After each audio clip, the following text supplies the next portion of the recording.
Hoje é sábado e o vídeo tá simplesmente lotado de tudo que rolou sobre o Vasco nas últimas horas. Teve opinião forte, críticas pesadas, bastidores revelados e muita polêmica envolvendo o clube.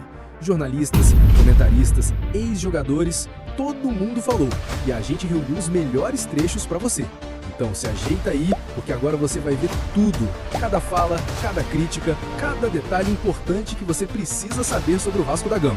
Deixa o like, se inscreve no canal e vem com a gente acompanhar mais um dia quente no mundo vascaíno. Caminhando para o final de uma novela e o final feliz que o torcedor tanto espera e também o negócio sendo fechado. Porque é o seguinte, hoje, até saiu números essa semana, eu não me lembro no ranking em qual posição o Vasco se encontra, mas aproximadamente ali em bilheteria de 18 a 20 mil um número em proporção de pessoas, de torcedores em São Januário. De 18 mil a 20 mil é a média de público em São Januário. E, no entanto, o Vasco tem potencial para colocar 40, 50 mil pessoas. E hoje, a média de público de 40 a 50 mil é a que está em primeiro lugar. O Vasco, daqui a alguns anos, tem potencial de ter uma média de público em primeiro lugar no Campeonato Brasileiro. Se tratando de valores, isso dobraria os lucros em São Januário. Então, assim, é um sonho, mas que está muito próximo de ter ali um final feliz em relação à venda do potencial construtivo. Deixa eu trazer aqui a primeira informação do amigo Joel Silva, que trouxe no detalhe o seguinte: o Vasco já deu entrada na junta comercial na criação do SPE, Sociedade de Propósito Específico. Inclusive, estávamos no dia da votação, no dia da aprovação da SPE.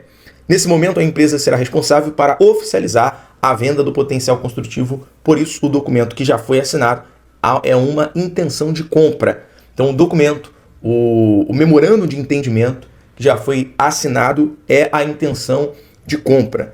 As duas intenções de compras que já estão assinadas totalizam em 280 mil metros quadrados, 100% do potencial construtivo de São Januário. Essa venda vai gerar uma receita de 614 milhões para a reforma do estádio. Então, assim, basicamente, se você colocar hoje, dentro do projeto do arquiteto Sérgio Dias, o estádio está ali em torno de 1 bilhão, 900 milhões, sendo claro que tudo ali pode ser costurado, você pode compactar e chegar ali a 600 a 700 milhões. A informação que eu tenho é que, obviamente, o novo São Januário, o complexo no todo e principalmente o estádio, vai ser um estádio amplo, moderno e funcional. E quando eu digo moderno, não é no parâmetro, vamos colocar assim, fazendo uma comparação, que muitas vezes pode ser um gasto desnecessário. Você colocar mármore de Carrara no estádio, muito semelhante ao que foi feito na Copa do Mundo em 2014, na Neoquímica Arena. Foi ali um amplo gasto. Então o Vasco quer construir um estádio moderno e funcional para o torcedor, para a imprensa, para os jogadores, em todos os sentidos. Assim, o projeto é lindo demais. Da conclusão da tal famosa e falada e comentada área molhada aí no centro de treinamentos do Vasco. Os jogadores agora têm um local apropriado para fazer o seu recovery. Isso é muito importante e conforme as imagens estão passando, vocês vão ver que vai ficar bem bonito. Eu, inclusive, vou narrar algumas questões para vocês de alguém que já foi no CT do Vasco diversas vezes. Ao lado esquerdo ali, daquele espaço Gatorade, onde você consegue observar o estacionamento, foi feito muitas melhorias.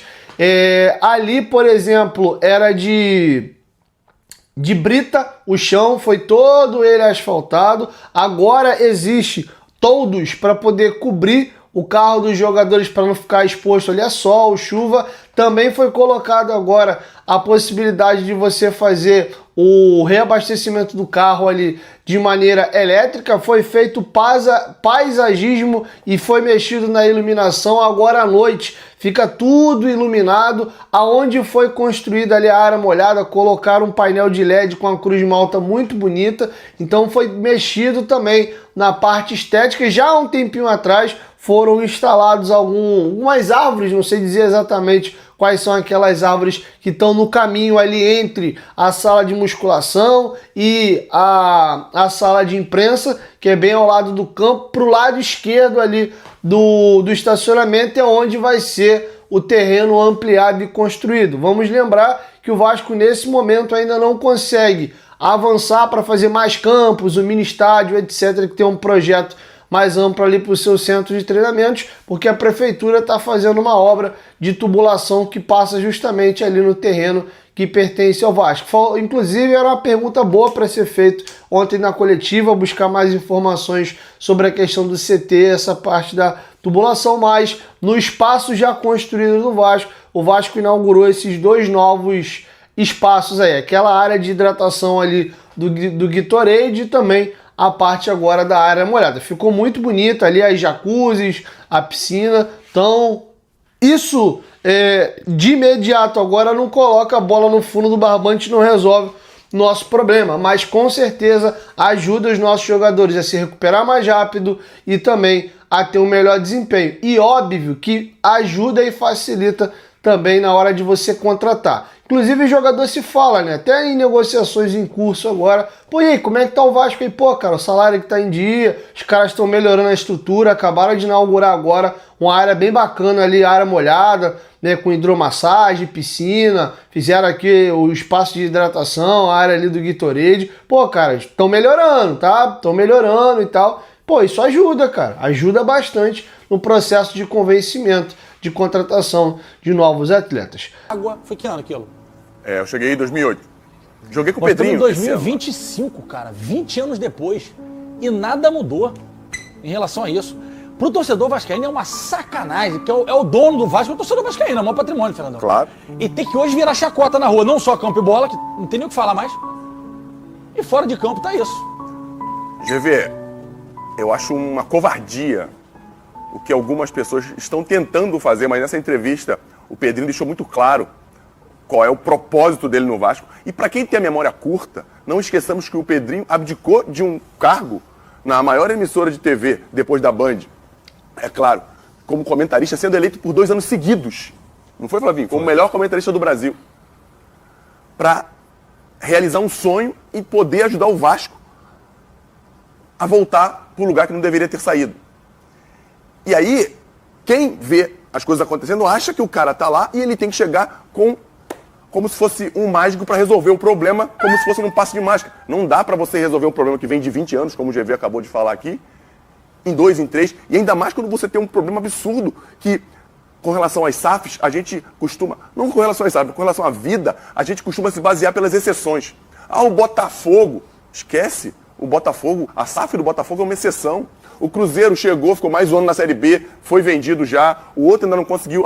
O Bahia. O Bahia chegou ao Manchester City, quase caiu há um ano atrás. Não é esse mar de rosas. E o Vasco teve um problema maior, que ainda teve o problema da 777, que acabou pedindo recuperação judicial. Enfim, quando você se dispõe a resolver um problema desse tamanho, colocar o seu status de ídolo do clube em jogo por isso, você não vai lá brincar. Você vai errar, é óbvio. Tu vai acertar. Você não vai contratar um jogador achando que ele vai dar errado, é óbvio. Só que você não tem dinheiro para trazer o melhor. Então, a gente tem que ter uma consciência muito grande quando for julgar. A torcida está triste? Tem que estar. A torcida reclamar? Tem que reclamar. Se tiver que vaiar o Pedrinho, ele está pronto para receber as vaias. Ele sabe disso. Quando ele chegou, ele sabia que isso podia acontecer e as chances de acontecer eram muito grandes. Mas algumas pessoas, alguns oportunistas, tentarem tirar proveito de uma situação ruim dentro de um clube do tamanho do Vasco, cara, bota a mão na tua consciência porque isso está errado. Entendeu? E quando o Pedrinho diz, eu devia ficar calado com relação ao gato, é óbvio que não.